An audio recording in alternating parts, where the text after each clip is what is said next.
Hey everyone, I'm Joshua Samuels. And I'm Emma Lukens. As you've probably noticed, we're now puppeteers. It's true. After we were cursed by Charlie Dunkin, the trashy collegiate coffee magnate of South Boston, we quickly learned we could only communicate through puppets, a la The Beaver. Oh God, I tried to remove that movie from my mind. Hey, Cannon, The Beaver is a grade A motion picture. Hey Dunks, when are you going to reverse this curse? Never, ever. Not until you declare that Dunkin's coffee is better than Starbucks live on the Emerson channel. Oh, come on, nobody watches the Emerson channel. Save it. It'll convince everybody in the P-Row lobby. We can't really say brand names on the Emerson channel. Parody law. Look it up. Just start the show, you stupid kids.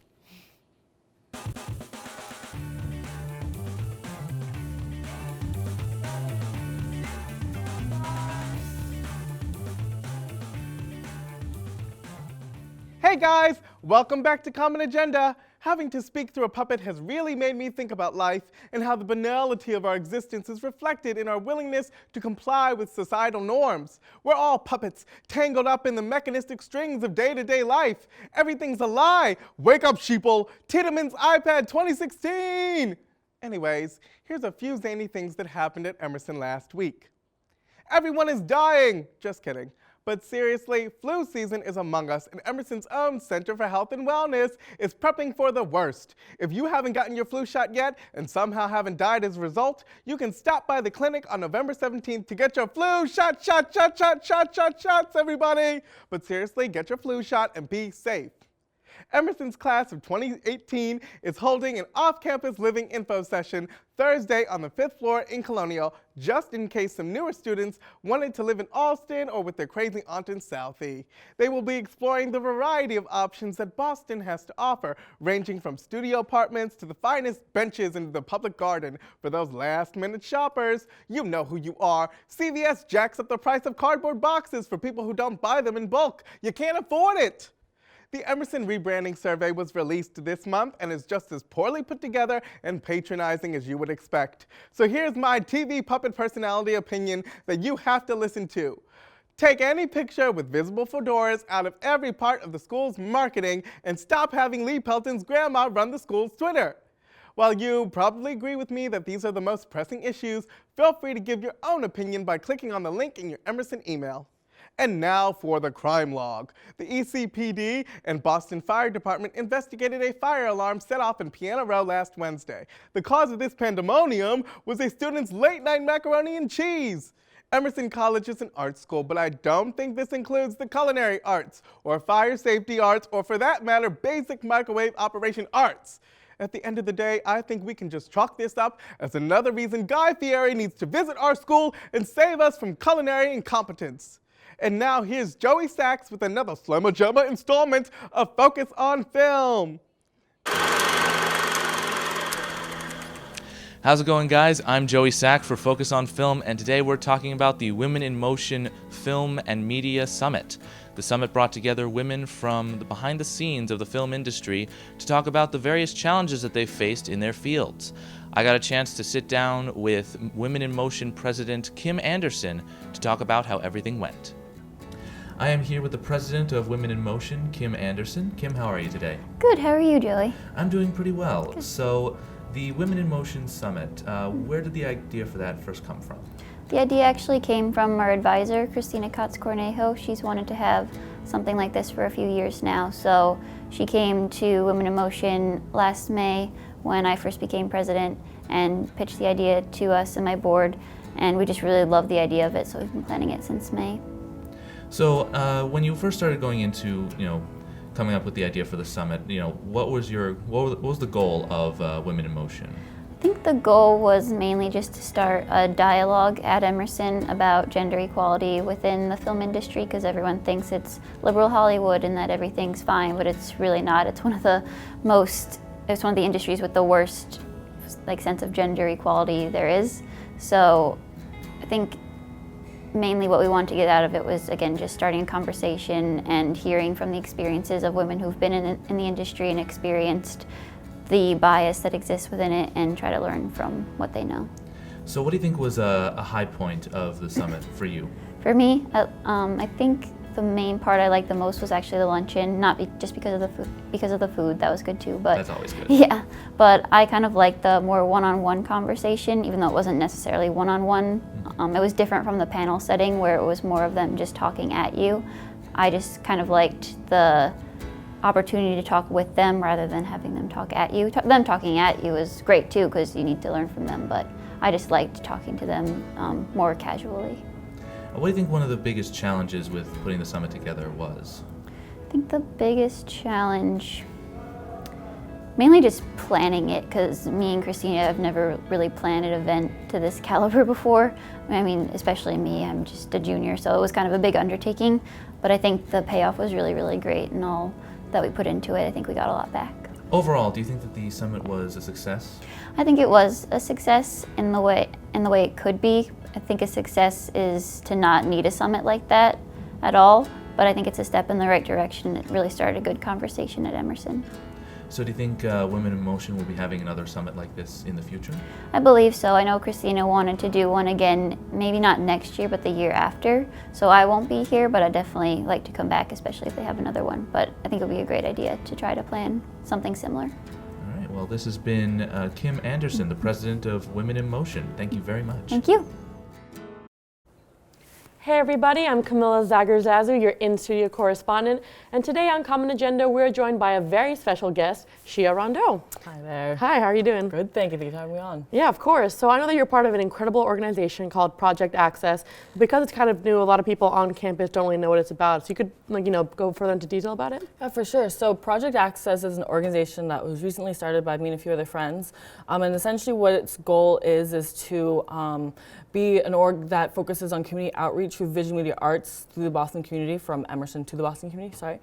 So essentially what that means is that we want to find partnerships and other nonprofits in the area that create access to either audio, visuals, or journalism, things of that nature that Emerson students can go and give their talents to and work with the people who go to these types of nonprofits. Because essentially, what we believe is that access to visual media arts is a right and not a privilege. And so as Emerson students, we think that if we can just take our technique and talents and crafts out into the field and work with community members of Boston, we'll be pushing the whole creating access for all into actual practice. And that's what the org basically focuses on. That's incredible. And do you have any special position on the board or part of the org?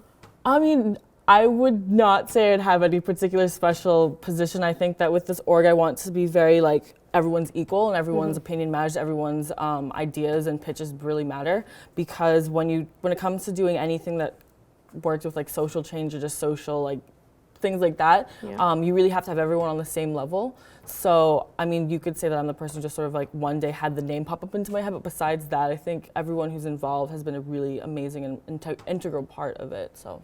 Cool. And how can Emerson students get involved in the organization? So Emerson students can get involved by basically reaching out to me, because right now we don't have a lot of things solidified yet. We're in contact with a few different orgs in the area. For example, Cambridge Community Television. It's a place where I work myself. I work at a youth media program there. But there's also the ICA. They also have a youth media program there too. But also we know that Emerson students, some people are really good with audio, so there must be other programs in the area that focus on nonprofit audio workshops, like radio, there's ZoomX, for example. And if there's Emerson students who want to spearhead a partnership with them, that would be so helpful, because we can only focus on so many partnerships at a time. But I mean, reaching out to me over email or over Facebook and just saying hey, I want to meet up with you, and we sit down for a meeting. Hopefully we'll be having one either this week or definitely before Thanksgiving break. But just to say, hey, I'm interested, and hey, I want to give my energy to this whole project and cause, that's all that really needs to happen. And they will be more than happy to integrate into whatever we do in the future. Awesome. Well, thank you so much for being on the show. Course, thank you for having me. And best of luck with Project Access. And guys, make sure to check it out. Now we're going to toss it over to Weekend in the Bean with Julia Linger. Hey everyone, I'm Julia Linger, and welcome to the first installment of Weekend in the Bean. I'm here in Dewey Square's Farmers Market in the heart of Boston's financial district. Today we're going to meet vendors, try new food, and hopefully get a free meal out of it. Let's go check it out. Hey guys, I'm with Kristen from Chica de Gallo. So can you tell us a little bit about your guacamole company? Yeah, so the company is based in Jamaica Plain, and we make everything fresh every Monday and Tuesday, and then we deliver it to stores, and we sell at a lot of farmers markets. I'm here with Brian. He's from Q's Nuts. So Brian, can you tell us about your sweet roasted nuts? I absolutely can. We're a local nut roasting company out of Somerville, Massachusetts. We've been roasting for over 10 years. We do a lot of different flavors. I'm here with Dan Wadley from Kimball Fruit Farm. So can you tell us a little bit about like where you're located, your hours, everything like that? Sure. We're in Hollis, New Hampshire, Pepperell, Mass. We do 110 acres of vegetables and 40 acres of tree fruit. I'm here with Joe from Stowe Greenhouses. So Joe, can you tell us a little bit about your business? Sure. We're a greenhouse that's about 40 minutes outside of Boston. We grow 12 varietals of lilies and about 96 varieties of wildflowers.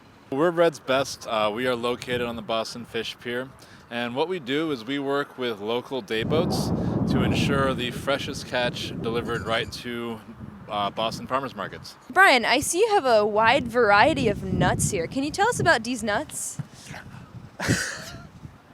And a lot of Emersonians enjoy fun stuff. So do you guys have apple picking? We do have apple picking, and the whole orchard's open, and we have 35 to 45 varieties, so you can pick any one of those that you'd like. How about them apples? I'm with Green Kale, and we have some breaking news. Green Kale, is it easy being green? There you have it, folks. It's not easy being green. There you have it, guys. The Dewey's Farmer Market is here every Tuesday and Thursday. For more information, visit bostonpublicmarket.org. Again, I'm Julia Linger, and you've been watching Weekend in the Bean. Welcome back to Common Agenda. Let me tell you, it's been a crazy week having to communicate through this monkey. People have been making fun of me in elevators, I get dirty looks from Billy at Boloco, and my plants and people professor accused me of monkey business. Luckily, given the previous nature of these curses, it'll probably be reversed by the end of this episode. Just in case, here are a few upcoming events that I should be able to attend even with a monkey on my arm. They say MTV stopped showing music videos because people can just watch them on YouTube. But Bright Lights hasn't gotten the memo because they're still going strong. Check out the Silver Sonic Music Video Festival on November 19th in the Bright Family Screening Room for some dope music videos of angsty white people playing acoustic guitar or rapping, because those seem to be the only two genres at Emerson people care about. So throw on your headphones, glue your butt to a seat, and get hyped for the festival. You know what makes Boston special? No, it's not the city's many history-changing citizens like Samuel Adams, nor is it the Boston's fantastic beer company, Samuel Adams. What does make our fine city stand out is Ben Affleck, and a little bit of Matt Damon too, I guess. We all know them from the moving pictures, but what was their Boston life like before they departed from the town? Well, all those questions are answered in Matt and Ben, a performance by Rare Works Theater Company. See Lucy Deller as Matt and Amanda Breen as Ben tonight at 7:30 in the Cabaret. We've all read the book, we've all seen the Disney steampunk space adaptation, and now's your chance to see the timeless story live on stage with Kidding Around Presents The Adventures of Treasure Island. Come see some of Boylston's finest perform in the most prestigious theater in Boston next Monday and Tuesday at 7 p.m. It's sure to be quite a good time, so grab dinner at Long John Silver's, then head down to the Cabaret for the pirate event of the year. Ahoy, matey! Say what you will about Emerson, but it's truly the greatest for always getting some awesome industry pros to come talk to the students. And now, Emerson has managed to get the second greatest television show of all time to come to campus. This Tuesday at 1 p.m., Antiques Roadshow, the 12-time Emmy-nominated magnum opus of the silver screen, surpassed only by Cops in its brilliance, is hosting a meet and greet in the Emerson Career Services Conference Room at 216 Tremont. How great of an opportunity is this? Well, more than you'd think. It's the only one of its kind, and I imagine you could make up to $3,000 at auction. Well, that's all the time we have for this week's Common Agenda. Tune in next week for, I don't know, probably more self-aware shenanigans. Guys, I can't reverse the curse until you give me some product placement here. No way, Jose. We're on the Emerson channel. We have integrity. Yeah, much like the 68 no-no words, we'll never say that Dunkin' is better than Starbucks on live TV. I'll give you $3. Dunkin' is better than Starbucks? Worth of Dunkin' Donuts coupons. What? Oh, we've been fooled. Ugh. And the curse is reversed. That's all that matters. Thank God. I hope we don't have another curse episode. Ugh. Well, I guess that's our show, everybody. Be safe. Shove Dunkin' down your throat. Rose. Absolutely not.